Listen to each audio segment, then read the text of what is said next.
ग्राम पंचायत बूठिया सरपंच श्रीमती लतीबा बोले, पंचायत की हर वंचित विकास को करवाना है पूर्ण। बाड़मेर जिले की रामसर पंचायत समिति की ग्राम पंचायत बूठिया की वर्तमान सरपंच श्रीमती लतीफा व उनके प्रतिनिधि जमाल खान अपने क्षेत्र के किन किन मुद्दों एवं किन किन विकास कार्यों को प्राथमिकता देकर पंचायत में विकास की क्रांति लाएंगे, आइए सुनते हैं। नमस्कार, आप देख रहे हैं DRT न्यूज चैनल। आज हम पहुंचे हैं ग्राम पंचायत बूठिया, जहां से सरपंच पद पे आई हैं श्रीमती लतीबा। तो इनके प्रतिनिधि जमाल खान जी हमारे साथ हैं। तो आज खास मुलाकात में इनसे बात करेंगे कि ग्राम पंचायत में ऐसी कौन सी समस्याएं, कौन से उद्देश्य लगे जिनको देखते हुए आप चुनाव मैदान में उतरे थे।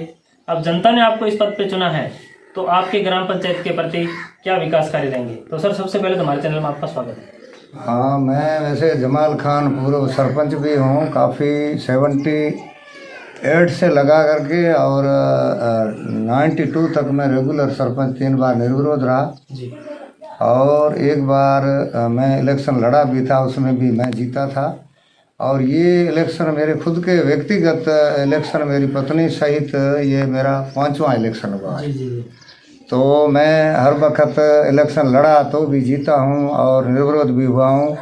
और उससे पूरा मैं 52 से मेरे फादर रहे 65 तक 4 बार निर्विरोध, क्योंकि पंचायत राज की शुरुआत थी, उसमें इलेक्शन नहीं होते थे, हाथ ऊंचे करके वोट देते थे। तो मेरे फादर भी रहे थे। और उस समय पंचायतें अभी 4 हो गई है, पहले एक ही पंचायत थी 4 पंचायतों की। और उसमें हमारा हमेशा आम जनता के साथ अच्छा सहयोग रहा और हमने आम जनता की छोटी मोटी समस्याओं को कभी दिल में ये कमज़ोरी नहीं बताई कि हम इनकी समस्या को कैसे हल करेंगे। तो हमने भी हमारे हिसाब से करवाई। वैसे मैं भी सन 60 से 70 तक स्कूल में पढ़ा हूँ, मैंने नॉन मैट्रिक भी की है।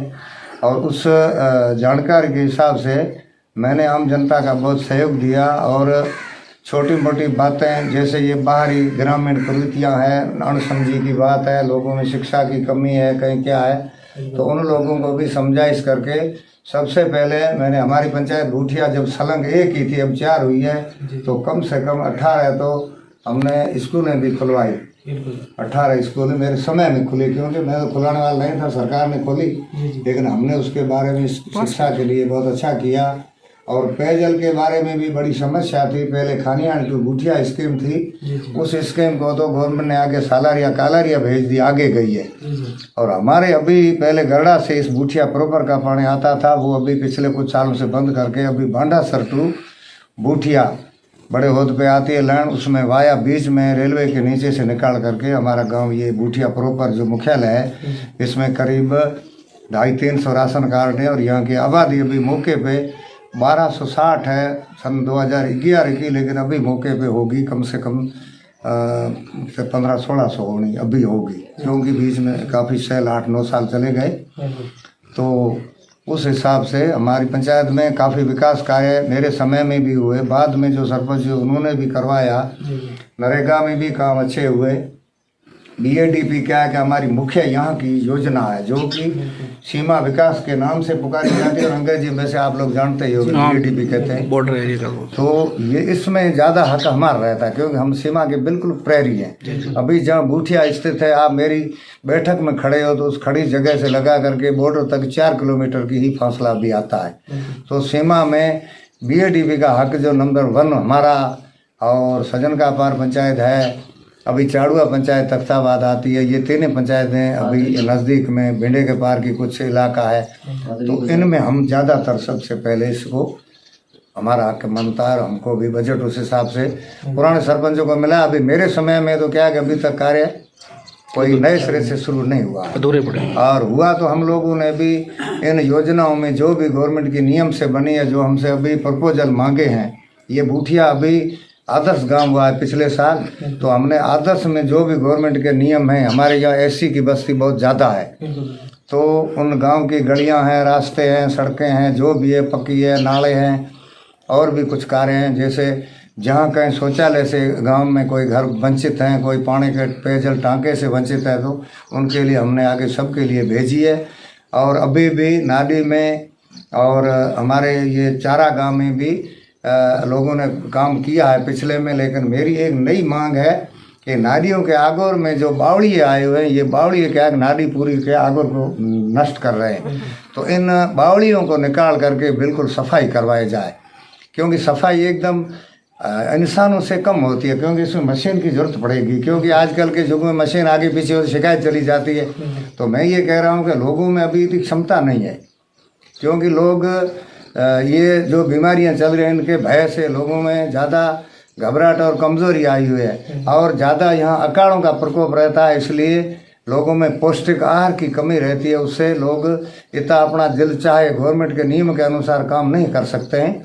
इसलिए ऐसे कामों में कुछ मशीन का अगर सहयोग नियमानुसार कुछ न कुछ दिया जाए, क्योंकि एक दिन का अगर लोग अपनी इच्छा से मशीन वाले को कुछ देना चाहते हैं तो उस आधार पे वो झाड़ी की सफाई करा सकते हैं, क्योंकि वो अपने आधार पे ही कराते हैं, उनको करनी है, उसकी जगह वो अपनी देनगी में कुछ दे रहे हैं हिस्सा। बिल्कुल, तो ऐसा होना चाहिए। बिल्कुल बिल्कुल। तो सर, जहां अपने बात करते हैं ग्राम पंचायत की, कि इसमें देखा गया आप काफ़ी समय से राजनीति से जुड़े हुए हैं और जनता ने भी आपका भरपूर सहयोग निभाया यहाँ पे जी। तो सर, जैसे अपने बात करें यहाँ पे शिक्षा के स्तर की, तो अभी कैसा है, और अब आप सरपंच पद पे हैं तो आगे क्या सुधार लाओगे? शिक्षा में यूँ है कि शिक्षा में हमारी वैसे बूटिया अभी जो ये आदर्श स्कूल है, हमारी स्कूल भी आदर्श है। जी जी। हाँ, तो इस आदर्श स्कूल में भी हमारे करीब अभी भी मौजूदा 16 स्टाफ अभी भी है जी जी।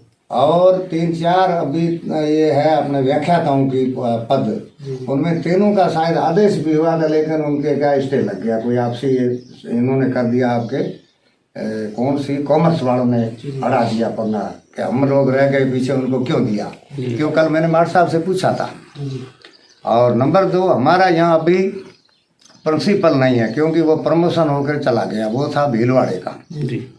तो मेरी एक बड़ी समस्या है, क्योंकि स्कूल का अगर मुखिया नहीं है तो पिछला स्टाफ, खैर हालांकि स्टाफ बेचारा अपनी तरफ से बहुत मेहनत कर रहा है, लेकिन जैसे घर का मुखिया नहीं होता है तो घर वाले काम में उतनी रुचि नहीं लेंगे, जितनी मुखिया की निगरानी में होती है वैसी नहीं होगी। इसलिए सरकार को आप एक अपनी तरफ से भी सुझाव भेजें, ताकि ये प्रिंसिपलों की जहाँ भी कमियाँ है, हमारी पड़ोसी स्कूलों में भी है, तो उनमें भी करवाया जाए।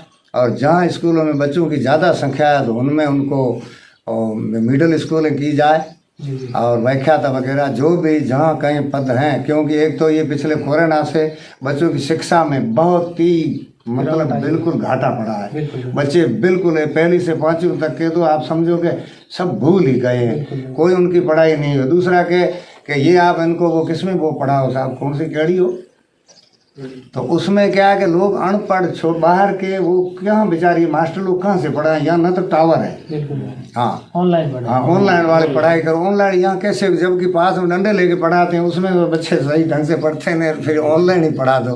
बिल्कुल बिल्कुल। तो इसलिए तो मेरा सुझाव है कि इस ऑनलाइन की जगह मैं तो कहूँ मौजूदा पढ़ा लो, डिस्टेंस बना के रखो, और ये जो है मास्क वगैरह लगा करके बच्चों को बाहर खुले में बिठा के पढ़ा सकते हैं। ग्रामीण स्कूल में ऐसी कोई समस्या ही नहीं है जहाँ बच्चे को अपना नज़दीकी में कोई अपन को ये बीमारी का अपन संक्रमण लग जाए, ये नहीं होगा, क्योंकि अपना खुला एरिया है। बिल्कुल और यहाँ की स्वच्छ हवा है। अगर अपने देखा जाए तो स्कूलों में जो है अभी सुधार की काफ़ी गुंजाइश है। तो सर, जैसे अपने बात करते हैं चुनाव के टाइम में आपके साथ में युवाओं ने, किसानों ने, सबने बढ़ चढ़ के भाग लिया। जी हाँ। तो युवाओं के प्रति आपके क्या विचार हैं? युवाओं के प्रति मेरी ऐसी है कि मैं समझ रहा हूँ कि जिन लोगों ने अपनी पढ़ाई अच्छी की है और जो STC वगैरह कर चुके हैं, जो B.Ed में अभी प्रगति पर हैं, कर रहे हैं, तो मेरी मर्जी ये है कि मेरी पंचायत में सबसे ज़्यादा इन लोगों को रोजगार मिले। और मेरा वैसे ही सुझाव एक जनरली है कि गवर्नमेंट 18 योजनाएं भले चलाए, लेकिन उस योजनाओं की जगह हर परिवार में बच्चा जो पढ़ा लिखा है, जैसी उनकी पढ़ाई है, मैं कह रहा हूँ कि चतुर्थ श्रेणी कर्मचारी बनता है तो उसको कर्मचारी का एक का ही पद उसको देना चाहिए, क्योंकि उसके घर का परिवार चले और उसका चारा चले।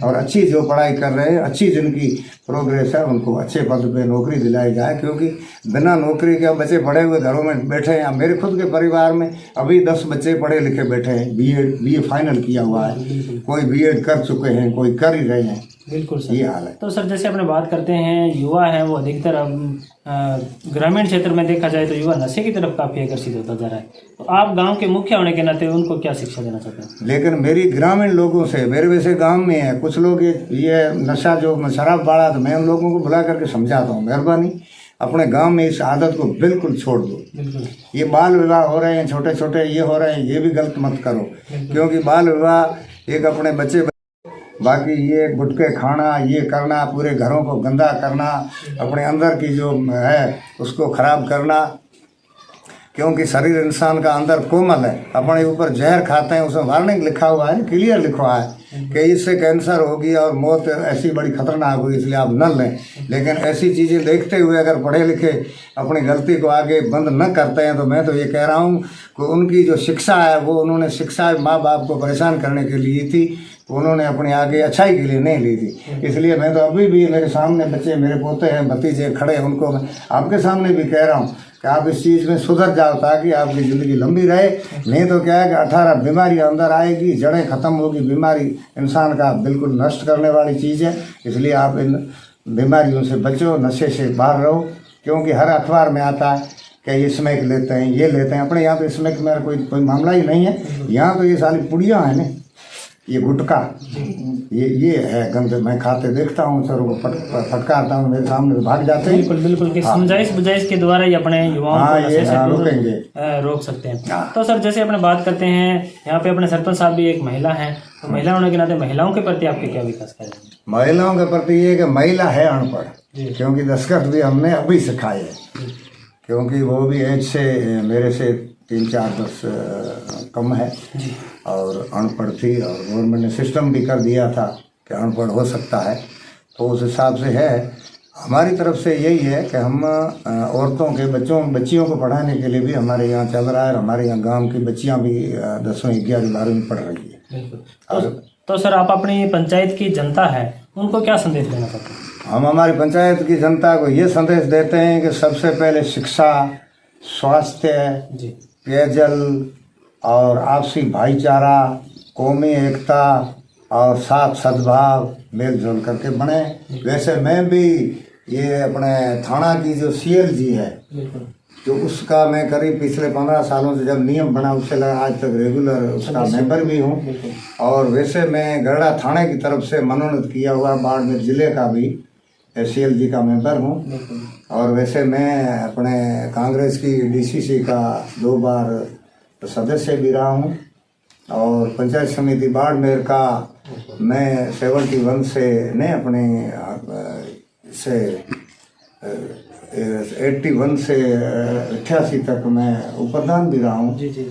और वैसे काफ़ी रहा हूँ। मेरा वैसे ही मन का विचार है कि मैं आम जनता की जिंदा हूँ तक सेवा करता रहूँ, और हुक्म आया कुदरत चले जाएंगे और अपनी यादें रह जाएगी। बिल्कुल बिल्कुल कि जो आपकी अच्छाइयाँ हैं उनको देखते हुए जनता ने भी आपका काफ़ी सहयोग किया और आप भी राजनीति से काफ़ी टाइम से जुड़े हुए हैं। कि अभी जो मैं पीछे बोला था उसमें ये बिजली के बारे में बात चली थी, लेकिन मैं उस बात को सही सलामत बता नहीं सका था।